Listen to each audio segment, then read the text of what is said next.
Many of these education support professionals are also the ones at ground zero, dealing with the continuing deterioration of behaviors we have all witnessed over the past few years, with some even sustaining injuries as a result of these behaviors, and many receiving more than one injury. The emotional and physical stresses are taking a toll on the educators in our county. Every year since the pandemic, staff across our county and the state begin each school year with positivity and hope that student behaviors will improve. While we understand that there are a myriad of reasons and issues as to why these behaviors exist, it doesn't lessen the impact on staff and the students in our schools. This year, we seem to be seeing the effects of these behaviors earlier than ever before. I have already heard comments from kind, caring, empathetic, veteran staff members saying that they are experiencing medical issues such as high blood pressure because of stress, with others saying that they are rethinking their choice to remain in education.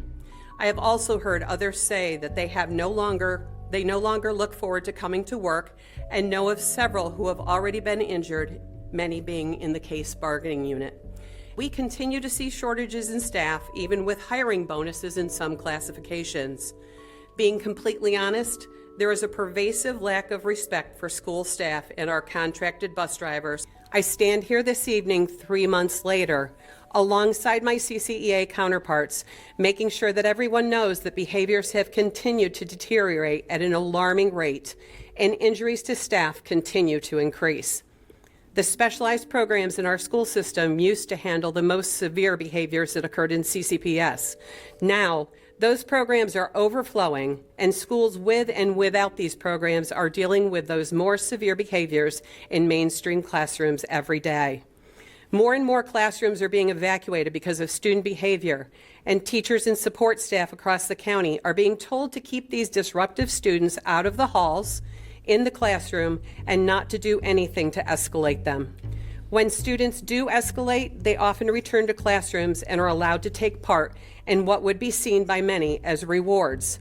What is seen as the lack of consistent and progressive consequences is not conducive to preparing these students for life outside of the school system, causes disturbances for the learning environment for other students, and is incredibly frustrating for staff who bear the brunt of these situations.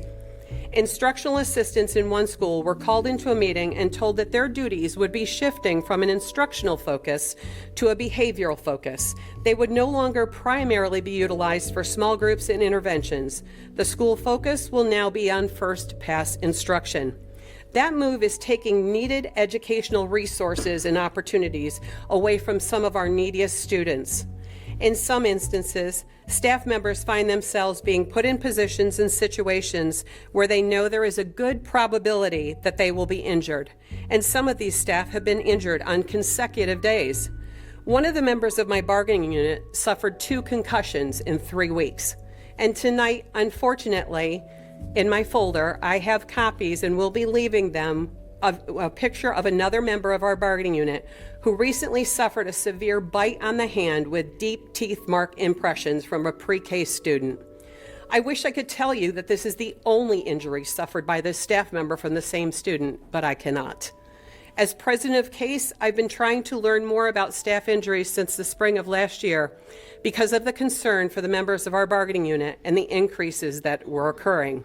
As president, I know that there is a school system policy on reporting any unwanted physical contact with a student, but most employees across the county are not aware of this policy. And even among those who know the policy, the time required to report is a burden on employees who are already stretched thin, so incidents are going undocumented. How can we truly have an accurate accounting of the number of injuries sustained by staff in our county if this policy is not being followed and followed consistently? Some current members of our Board of Education and others in the community have made statements of late about getting back to basics and raising our test scores.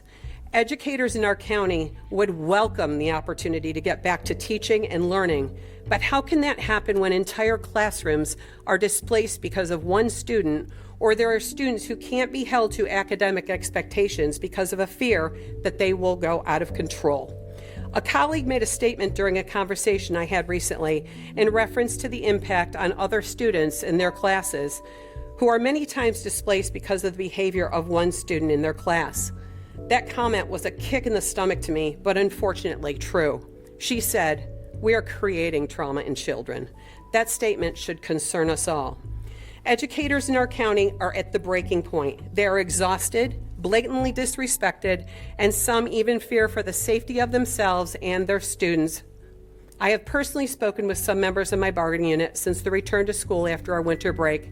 These are loyal, highly qualified employees, and all of them I spoke to in that time frame are either ready to resign before the end of the year or are looking to find a way to transfer to another career at the end of this school year instead of finishing out their career in education because of the circumstances many of them now work under.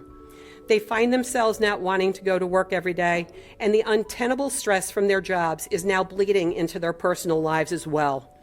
In this time of educator shortages, can we really afford to lose these dedicated and talented educators? We are aware there are constraints placed on all of us in the state regarding student behaviors, but how many concussions and other life-impacting injuries are enough?